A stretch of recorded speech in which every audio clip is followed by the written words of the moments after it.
Right, so I'm just here to talk a little bit about DNS-OARC. Even though this is a networking conference, you just can't escape DNS. You'd like to, but it's just the way it is. Like I was joking with somebody the other day who said that, you know, DNS is not really the internet. It says, where do you get your trust anchors from? Oh, a host name.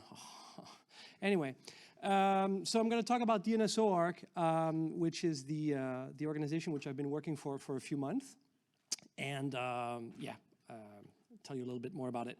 So what is DNS-OARC?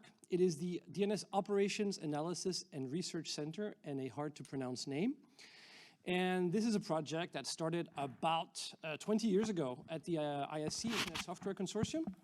It started as an internal project that had mostly to do with trying to create a trust group and have a data sharing initiative between people who ran DNS and trying to figure out, we want to know more about the DNS. It's simple on the surface and it's more complex as you go deeper. I mean, Thomas was saying that yesterday, how the DNS is really deceptively simple on the surface and just fractal as you go down.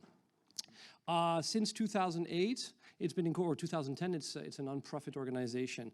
So there's benefits to that as well. So yeah. Anyway, what's the mission? What do we do? Are we just another member organization? Well, we do some research ourselves, but mostly we enable research through our members, where they use some of the data and the forum we facilitate so that they can present some really interesting research papers. And we also have data that's accessible for researchers and anybody really who's in this space who wants to access a crap load of data traces 20 years back. So we promote that. We develop and maintain some software tools and services that you're probably already using for the community, open source for the most. We do some knowledge transfer by having workshops twice a year. It used to be 3 times a year, but it was just too much. Then COVID kind of reset the clock on that. Now we're doing twice a year, which is already quite a lot. Thinking going twice a year to a conference that only talks about DNS. If you thought you were nerdy in the IP world, try that. And we also have, we try to do some relationship building between the community members. And OARC has a membership, but we're also a community because the DNS world, I wouldn't call it inbred, but we're a small community. We have to change that also. And we try to build these mentorship. There was a talk about mentorship just at previous talks, and I thought that was a great discussion, how to onboard people who are not necessarily culturally familiar with these grumpy old people that we are as we age into our network environment.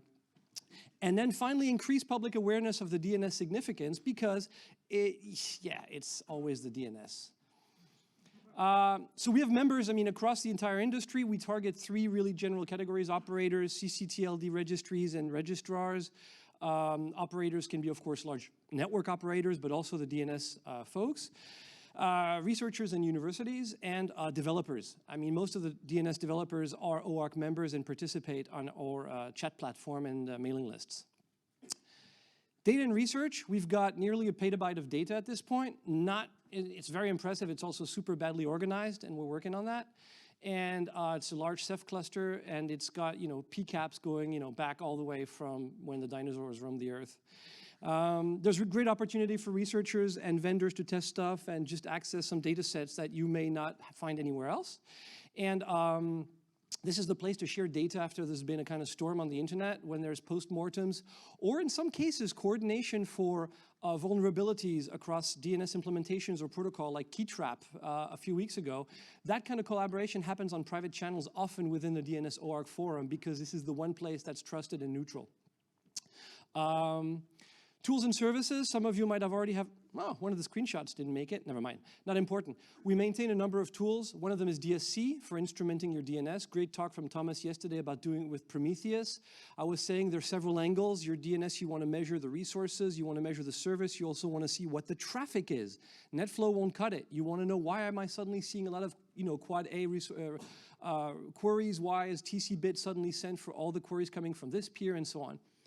DNS cap, DNS perf, DNS JIT, lots of tools that are maintained by DNS-OARC that you may already have used if you're doing DNS capture on your network or doing some kind of analysis. Check my DNS for finding out if your DNS is actually well configured. You have source port randomization and all these things. And then DNS Viz, some of you might also be using that for debugging your DNSSEC and figuring out, why did my rollover fail, or my algorithm rollover not work, or why do I have 3 DS keys, and so on and so on. The screenshot came. That's interesting. Never mind. Conference and workshops, probably one of the most important things we do. It's really the intersection of DNS and networking.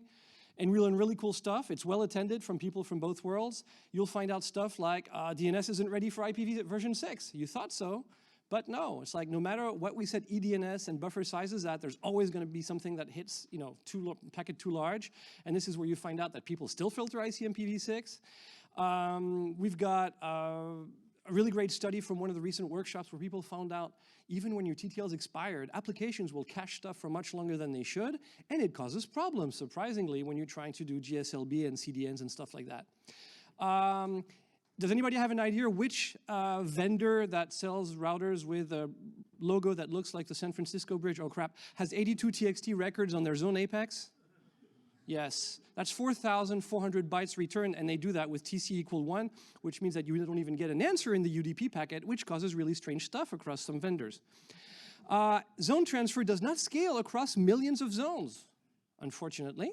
So how do you actually distribute millions of zones when you're a provider and you have to use some modern mechanism for doing that? What's the impact on the network and so on? Those are stuff we learn at OARC and many other things. Conferences and workshop, they're all over the planet. We had one in Vietnam in September with ICANN. We had one in Charlotte, North Carolina. We had some in the past with RIPE. We're going to try to do more in Europe.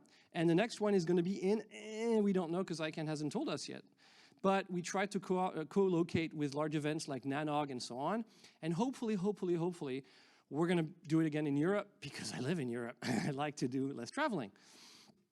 Community, it's an open forum, and it's actually open to everyone. It's just like DKNOG, all the proceedings and papers and stuff are online. And there's really a lot of good talks online, and everything's on YouTube. You can see all the things streaming there. And there's a Mattermost server, which is probably a stroke of genius when we launched that some years ago. There's like several hundred people from all walks of life, including the networking and DNS, who attend and discuss all things DNS. Some really good things to learn about, and much more dopamine rewarding than mailing lists because you get answers immediately in most cases. And obviously, if you want to discuss best current practices and trade experiences on how to run your DNS or why it's not working or this or that, this is the place to be.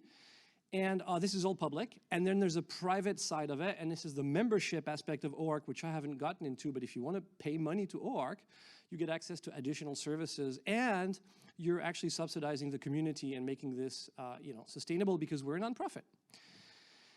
Finally, public awareness, yes. And this is from one of the talks. I just hijacked this shamelessly from one of the talks from Atlanta, which got most applause. It was like testing resolvers with fuzzing, and it was fantastic how much, how really some really weird problems you could cause within DNS resolvers by using random data. So it's always about the DNS. It always has been, and it'll never change.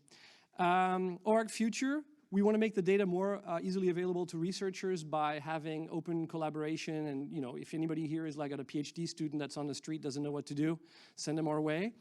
We want to increase the geographical diversity of our participation, both in terms of where we are, who participates. We've just been at Apricot in Bangkok last week for an event to try and reach out in that part of the world, to try to make our event a little bit more diverse and also reach out to the great, the networking that happens down there. They're far ahead of us in many places. They actually know about IPv6 compared to Denmark's deployment. And we want to do outreach and fellowships to get people like Thomas to come to our events, like when he says, I'm independent, I can't afford to travel to the US. So we need to buy him a bulletproof vest and a plane ticket one day. We'll do that through fellowships. And then more events in Europe. I've mentioned that. We'd love to do it. This is pretty much it. Thank you very much. If you're interested, go talk to me or go to DNS-OARC.net. It's kind of cool. I mean, the homepage is horrible, but the community is great. And go check out the Mattermost server.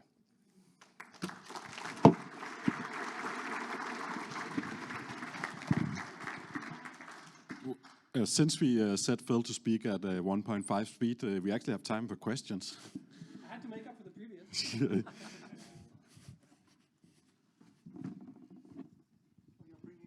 No.